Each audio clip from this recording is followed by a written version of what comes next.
Welcome to TVBS Meeting Room, where we tackle global issues with a view from Taiwan. I'm your host, Wenqi Yu. The word tariffs is trending these days because the US President-elect Trump has said more than a few times that he would impose hefty tariffs, starting with goods from Mexico, Canada, and China. Today, our guest is Wendy Cutler, Vice President of Asia Society Policy Institute.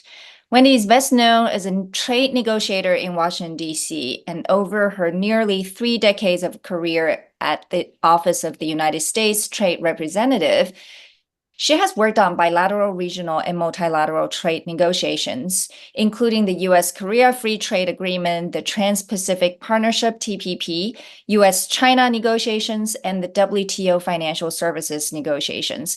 Welcome back, Wendy. Well, thank you, Wenqi. It's my pleasure to be with you. I'm sure you are in high demand these days, since President-elect Trump announced on Truth Social that on his first day in office, he would impose 25% tariffs on Mexico and Canada and an additional 10% to the existing tariffs on China to stem drugs and illegal migration problems from these countries. What do you think? Well, look, Trump said he is the tariff man, and we should expect tariffs, and that's what we all should be prepared for. That said, I think there are going to be a lot of these tweets or whatever we're calling them on social media these days from him, where he's going to threaten tariffs. And we're all going to need to sort out, are these threats or are these actions he's really willing to put in place? And with respect to that question, I think there should be no doubt among our trading partners that some of these actions will be put into place. And so everyone needs to prepare. So I think after the first term of Trump, people have learned more about his style. And some people say these threats are just a tactic to get people to the negotiation table.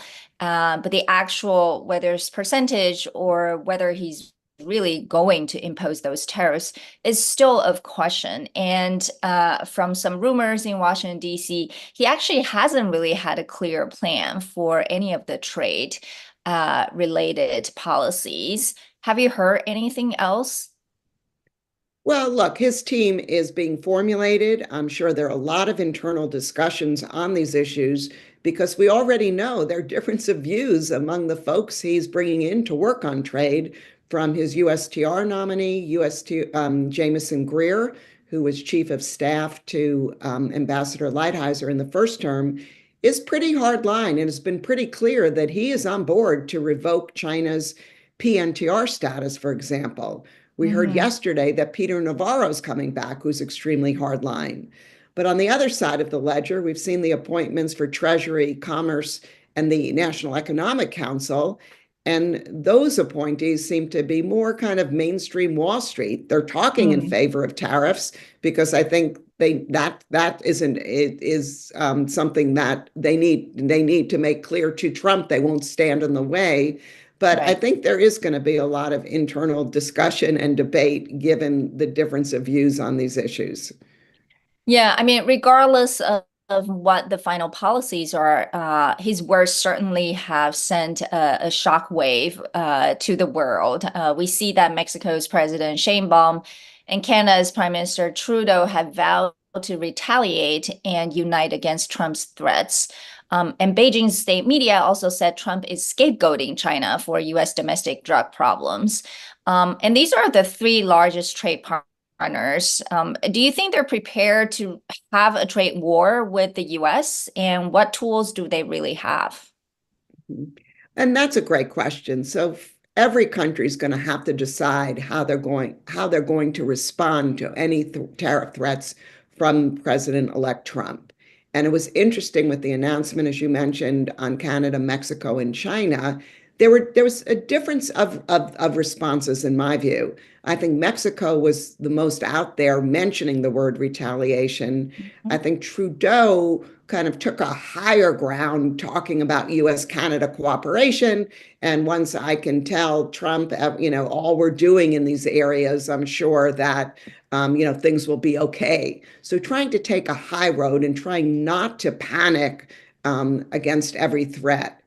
And China, yeah, China made some noises, but again, I thought was pretty quiet versus their quick retaliation earlier this week in response to U.S. export controls on semiconductors, chips, equipment, as well as addition to an expansion of entities listed under as entities we can no longer sell to under our export control list.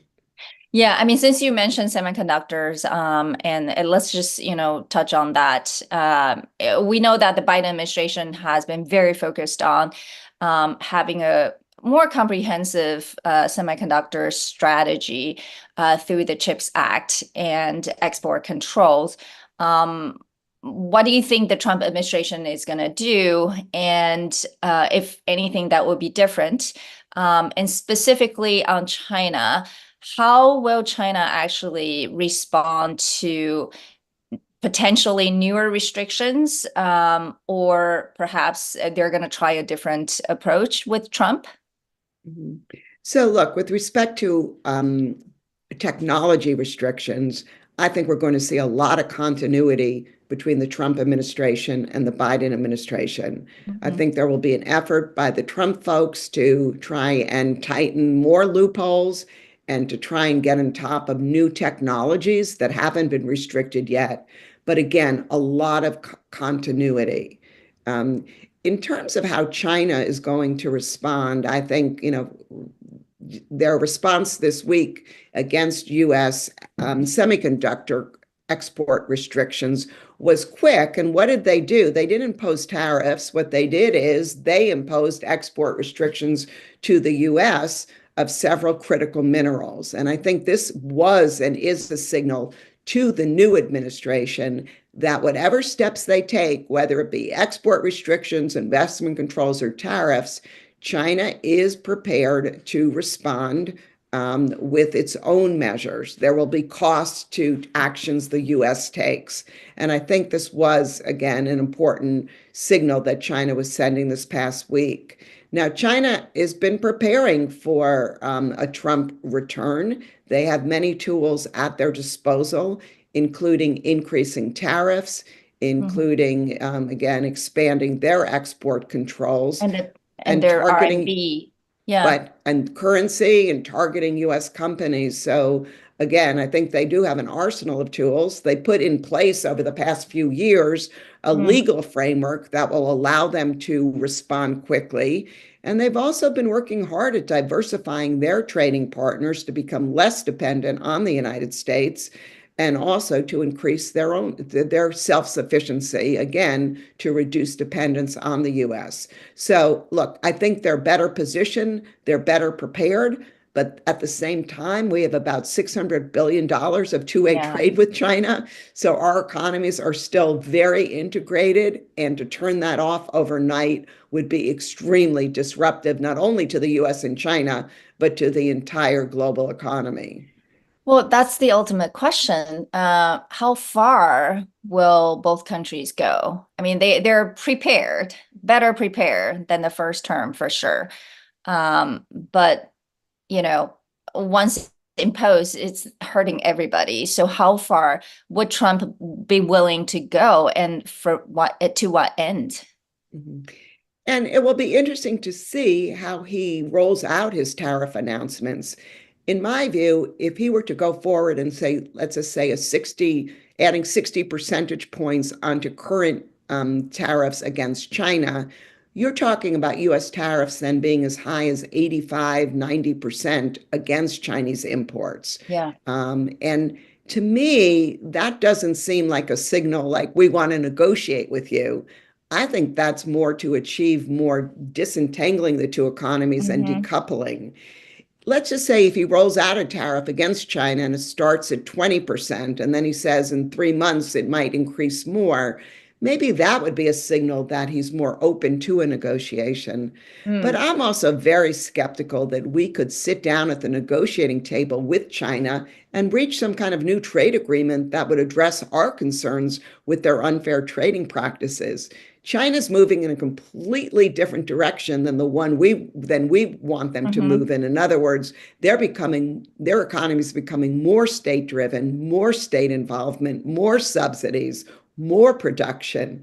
And so that to me seems like, how do you negotiate a trade agreement with a partner that has a completely different view of their economic objectives? Yeah. Well, you recently actually had an opinion piece in The Hill saying tariffs might not be an effective tool anymore. What do you mean? It sounds like it's related to what you had just mentioned. Right. And my point in this opinion piece was that we are seeing a trend now of Chinese companies moving to third countries, particularly the ASEAN countries, as well as Mexico. Some in Washington think that the only reason China is doing this is to avoid US tariffs. I think that is a major consideration for certain Chinese companies, but there are many other reasons why Chinese companies will be investing in third countries, including being closer to the consumer in those countries. But the tariffs that are imposed against China, the way our tariff laws are written now, they would only apply to exports from China to the United States, not export from Chinese companies from third countries. Right. And so I think US policymakers are going to look at how they can restrict more effectively imports from Chinese companies in third countries. And yeah, again, we've seen that. I think Trump has threatened even during the campaign that he would look into Chinese factories in Mexico, right? Right. I think he threatened like a 200% tariff on Chinese cars coming in from Mexico. So yes, that kind of threat is getting exactly what the point I'm making. But again, right now, the way the trade rules are written, you look at the origin of the product. You do not look at the nationality of the supplier. And so this may change over time, but if we move to a world where we're also restricting the import of products made by Chinese companies in third country markets, that creates a whole new layer of complexity, and I think would really upset many of our partners in ASEAN who are looking to attract investment, including from China. And so we'll have to see how this plays out over time. Yeah, I mean, if he does use that new rule, I mean, not that, it has not had huge impact on world trade or economy.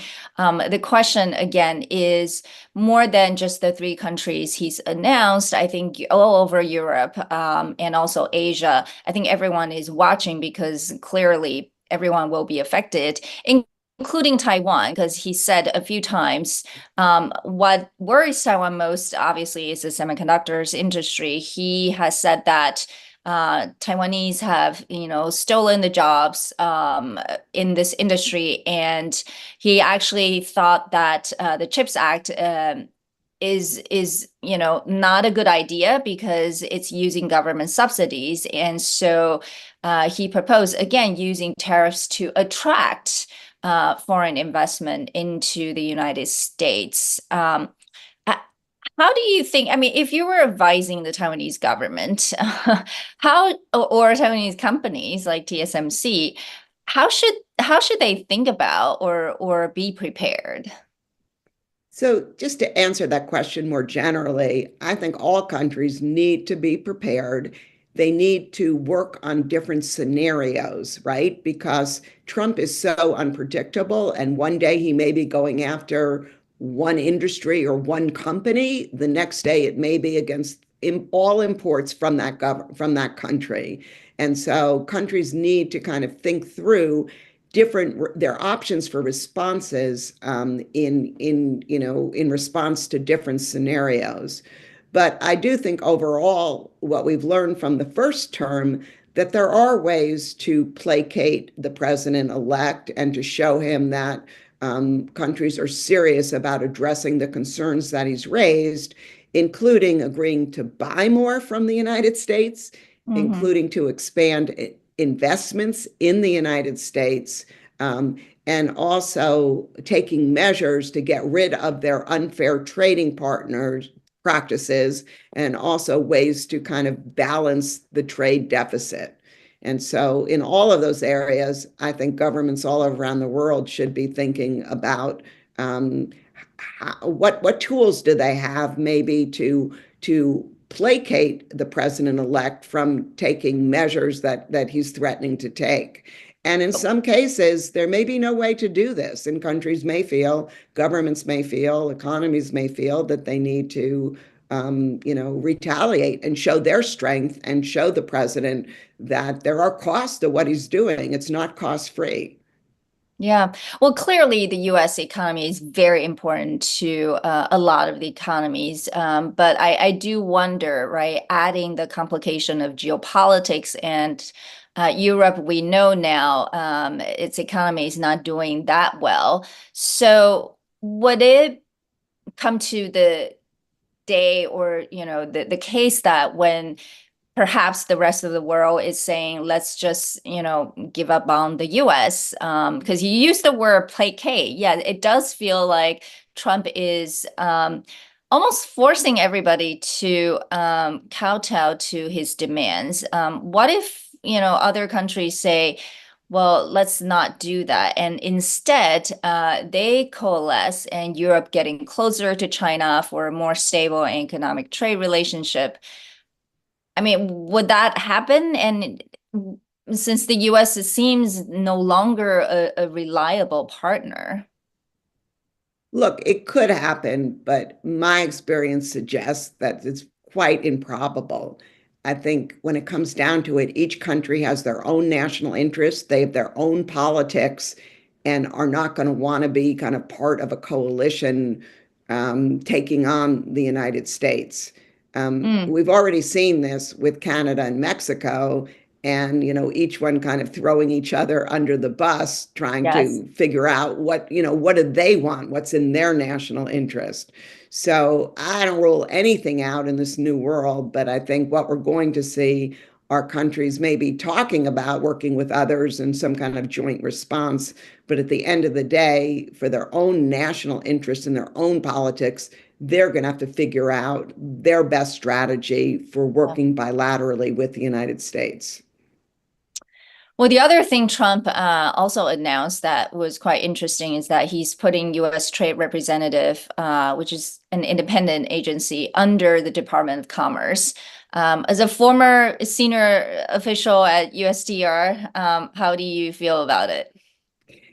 Well, first of all, what he actually said was a little different than what you're suggesting. And when he announced the new commerce nominee, Lutnick, he said something along the lines of Lutnick will be in charge of tariffs and trade, and he'll be working or he'll be overseeing USTR.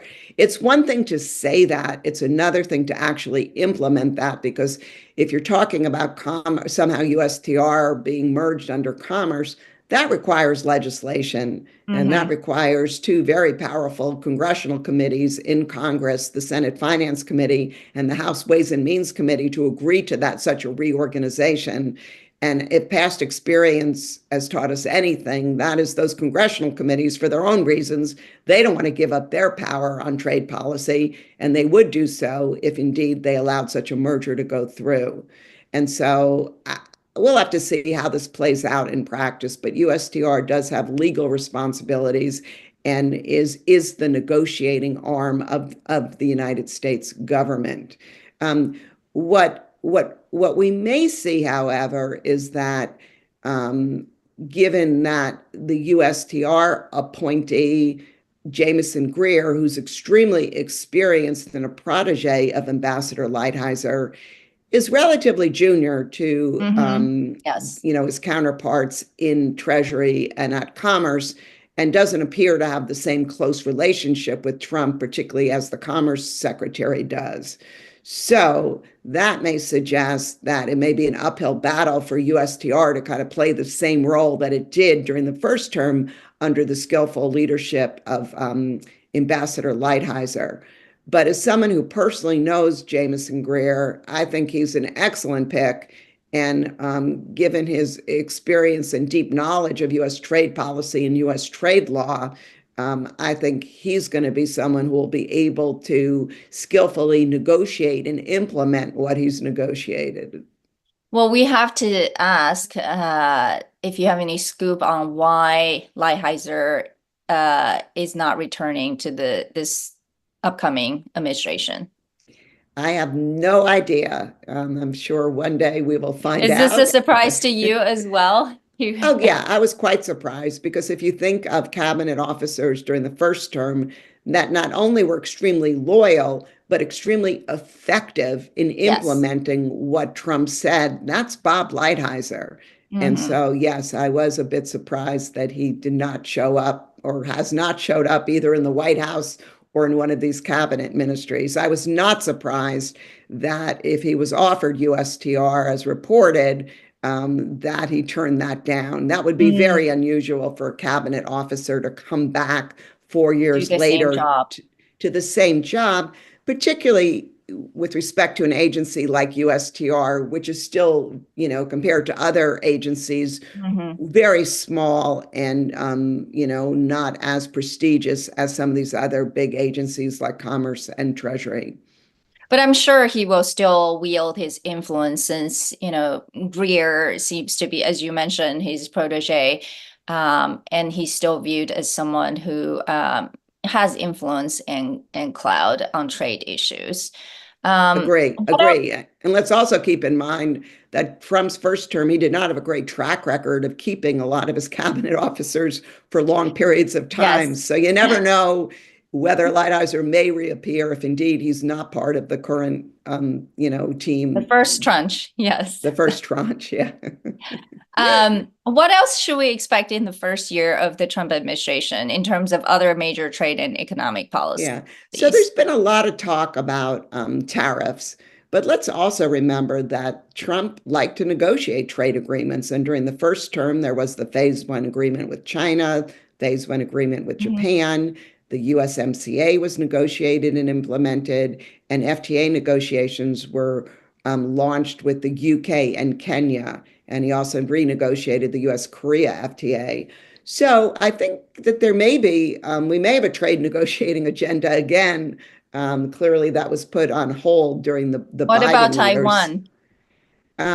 We'll have to see what progresses with Taiwan. I mean, the Biden administration worked hard to conclude the 21st Century Initiative with Taiwan. My understanding is like the first half of that agreement is in place or will soon be in place, but there have been some snags in the second tranche of the negotiations. So we'll see if the Trump administration decides that they want to take a totally different approach or they want to finalize this agreement. Time will tell what their approach towards Taiwan will be.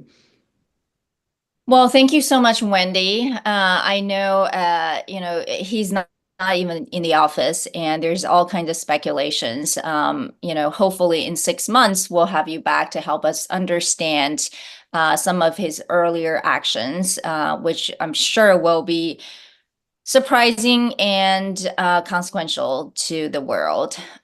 Really, thank you for coming back to us today. My pleasure. Thank you.